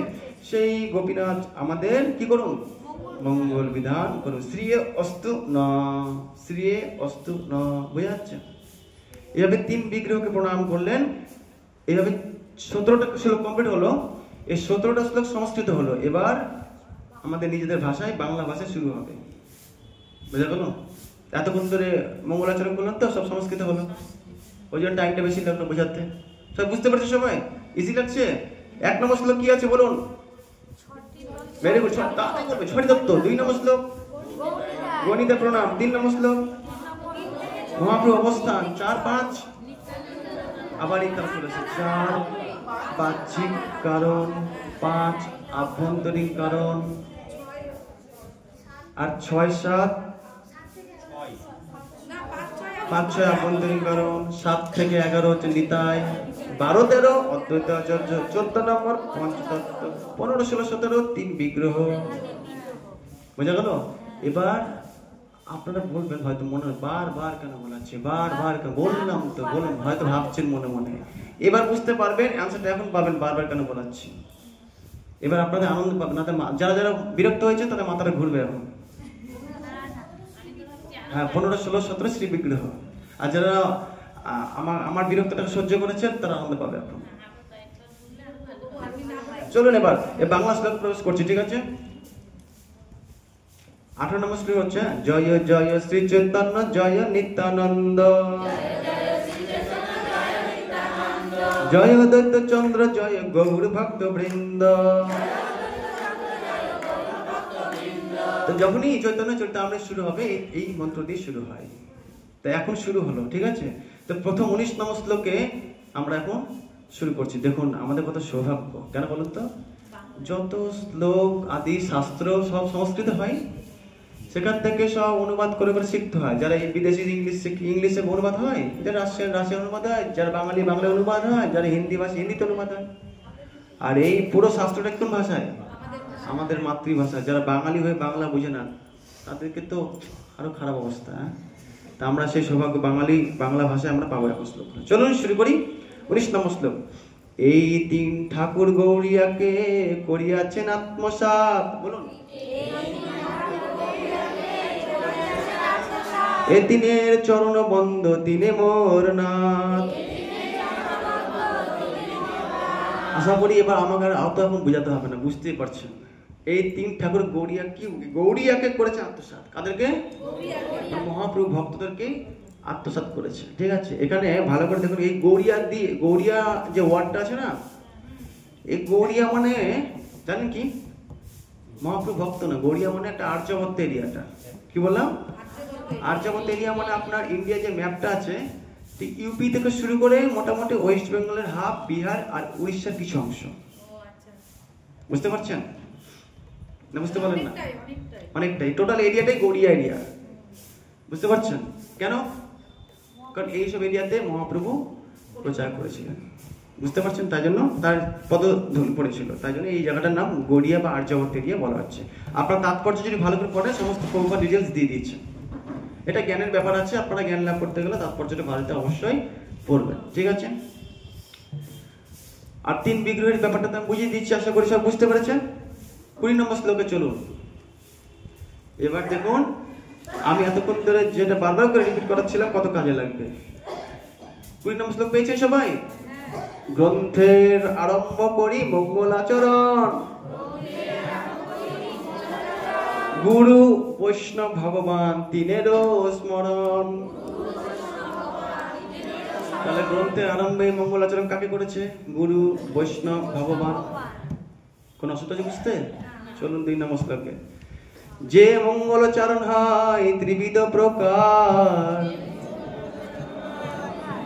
বস্তু নির্দেশ আসি না, তিনের শরণ হয় বিঘ্ন নাশন। আর কি হয়? অনায়াসে হয় নিজ বাঞ্ছিত পূরণ। এই রাধা মদন মোহন গোপীনাথ আর গোবিন্দ জীবকে যদি আমরা কি করতে পারি? আত্মসমর্পণ করতে পারি, তার লাভ দুটো লাভ আছে। কি লাভ? যা বাধা আছে, যার সব প্রবলেম সব এসে বলেন যে সব নাশ হয়ে যাবে, ঠিক আছে? আর কি সমস্যার সমাধান হবে? যা যা মনে চাইছেন সব পূর্ণ হয়ে যাবে। বোঝা গেল? যে সে মঙ্গলাচরণ হয় ত্রিবিধ প্রকার, বস্তু নির্দেশ, আশীর্বাদ আর নমস্কার। তাহলে যখনই মঙ্গলাচরণ করি আমরা, তো মঙ্গলাচরণে তিনটি বিষয় থাকে। কি কি? বস্তু নির্দেশ, আশীর্বাদ, নমস্কার। বুঝা গেল? প্রণাম করি বা কোনো বস্তুকে আমরা উত্থাপন করার চেষ্টা করি, বা নমস্কার, বা আমরা সবার জন্য কি করি? আশীর্বাদ প্রার্থনা করি। তা আমরা আজকের যে 14টা শ্লোকে মঙ্গলাচরণ হলো, তিনটে জিনিস আছে কিনা? আছে। প্রথম বস্তু নির্দেশ, মানে মহাপ্রভু কে, নিতাই কে, এগুলো সব বলো না? তারা কেন এসেছে, কি জিনিস বললো কিনা? বস্তু নির্দেশ। আশীর্বাদ বলো, কোন শ্লোকে আশীর্বাদ হয়েছে? 4 নম্বর শ্লোকটা আছে না, অনার্পিত চরিং চিরা, সবার হৃদয়ে গৌর হরি আবির্ভূত হোক, এটা আশীর্বাদ প্রার্থনা করেছে। আর নমস্কার তো পরে প্রণাম জানিয়ে যাচ্ছেন, 3 বিগ্রহকে প্রণাম করছেন, নমস্কার। বোঝা গেল? এবার চলুন আমরা এই আলোচনাগুলো এখানে এখন বলা হবে। 23 নম্বর শ্লোক, আর বেশি নয়, আর 10-15 মিনিট টাইম আছে। প্রথম 2 শ্লোকে ইষ্টদেব নমস্কার, সামান্য বিশেষ রূপে তা 2 প্রকার।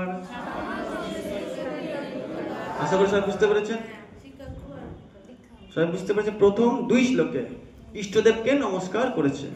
ইষ্টদেব মানে গুরু বৈষ্ণব আর ভগবান গৌর নিতাই। বোঝা গেল? এবার 3 নম্বর শ্লোকে কি হয়েছিল মনে আছে? 3 নম্বর শ্লোকে মহাপ্রভু পজিশন, মানে কে মহাপ্রভু, মানে ঠিক প্রথম মঙ্গলাচরণ কয় রকম? কি কি? হ্যাঁ, তাহলে 3 নম্বর শ্লোকে যেটা আলোচনা রয়েছে, মহাপ্রভু যে পরম তত্ত্ব, এটা কোন কি? এটা নমস্কার না আশীর্বাদ না বস্তু নির্দেশ? ভেরি গুড, এই সব বুঝে গেছে, আর দরকার নেই, আমার চিন্তা নেই। 3য় শ্লোকেতে করি বস্তুর নির্দেশ। আচ্ছা, দরজাটা খুলে দিন, ভগবান খুলে গেছে, দরজাটা খুলে দিন, দরজাটা। তাহলে 3য় শ্লোকেতে করি বস্তুর নির্দেশ। বোঝা যাচ্ছে সবার? আপনি বুঝতে পারছেন তো? হ্যাঁ। যাহা হইতে জানি পরতত্ত্বের উদ্দেশ। উদ্দেশ মানে সে কেন এসেছে, উদ্দেশ্যটা কি? আর 4র্থ শ্লোকেতে করি জগতে আশীর্বাদ, সর্বত্র মাগিয়ে কৃষ্ণ চৈতন্য প্রসাদ। তাহলে 4র্থ শ্লোকে সবার জন্য আশীর্বাদ প্রার্থনা করছি কিনা? আর এইটা শ্লোক অ্যাকচুয়ালি কি? ভগবানের আগমনের বাহ্যিক কারণ, কৃষ্ণ প্রেম দেওয়ার জন্য এসেছেন, তাই না? 26 নম্বর শ্লোকে চলে, সেই শ্লোকে কহি, আচ্ছা কোন শ্লোকে? 4র্থ শ্লোক। সেই শ্লোকে কহি বাচ্য অবতার কারণ। আর 5ষ্ঠ শ্লোকে করি মূল প্রয়োজন। বুঝা যাচ্ছে? মানে আভ্যন্তরীণ প্রধান কারণ, ওই যে কৃষ্ণ প্রেম, রাধারানী প্রেমের মহিমা, মধুর আস্বাদন আর সুখ। বুঝা যাচ্ছে সবাই? তাহলে আপনারা বলুন, কেন বারবার করে পড়াচ্ছিলাম, বুঝতে পারছেন না? তো এগুলো তো বুঝতে পারছেন, কোন শ্লোক 5-6 কি ছিল গো, ওটা ছিল, আচ্ছা যাই, আবার পৃষ্ঠাটা দেখ, বাবা তার মাথা কাটা খারাপ হয়ে যাবে, ওই জন্য এখন আনন্দ পাবেন। বুঝা যাচ্ছে সবার? আচ্ছা, তাহলে এই 6টি শ্লোকে কি হলো বলুন বলুন? 1, 2, 3, 4, 5, 6 নম্বর শ্লোক অব্দি কি হলো? মহাপ্রভুর তত্ত্ব আলোচনা হলো, হ্যাঁ কি না? এবার 7 থেকে 11 কি হবে? নিত্যানন্দ তত্ত্ব। তাই বলছে পরের শ্লোক 27, এই 6 শ্লোকে কহি চৈতন্যের তত্ত্ব,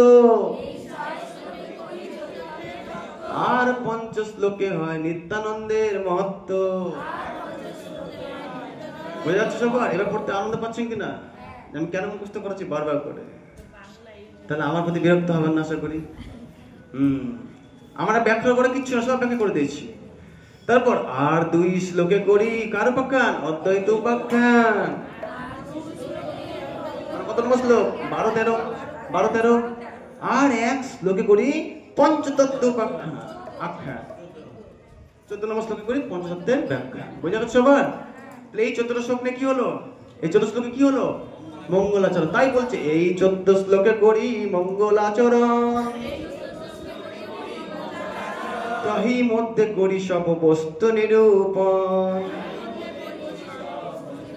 সব শ্রোতা বৈষ্ণবের করি নমস্কার,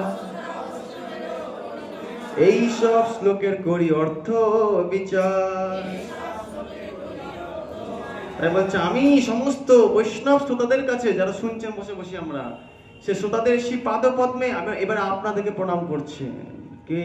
কবিরাজ গোস্বামী, যারা মন দিয়ে এতক্ষণ ধরে শ্রবণ করলেন। জয় জয় কৃষ্ণদাস কবিরাজ গোস্বামী কি। তাহলে আজকে আমাদের এই অবধি, 4:30 বেজে গেছে একদম।